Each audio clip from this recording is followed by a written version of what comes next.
আমার করণীয় কি আপনার থেকে একটু জানার বিষয়। লোনটা নাকি দেওয়া যাবে না বলতেছে স্যার।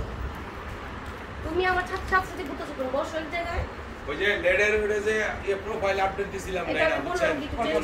আমার অনেক কম্পিউটার নাই না তো প্রোফাইল আপডেট দেওয়াতে আমাদের কালকে যখন এই তো আমারে করাইছিস কি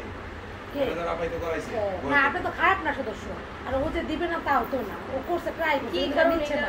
এটা হচ্ছে মেয়াদ উত্তীর্ণ হয়ে গেছিল আমরা কিছু না আপনাদের তো আবার 12 মাসের চুক্তি ছিল ওটা আপনি হয়তো ডিপিএস দিয়ে কাটে দিয়ে গেছেন কিন্তু ভুলবশত যেটা আমার স্টাফ কাটে নাই সেটা তো আর এখন আমিও তো আপনারা চিনি না ওটা 12 মাসের জায়গায় আমার 16 মাস হয়ে গেছে ওই যে উনি যে কাটে নাই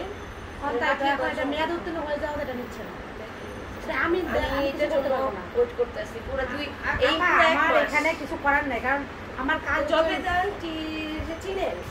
না আমি চিনি না সবাই আমি নতুন তো আমি আর ওইটার জন্য বলেন নতুন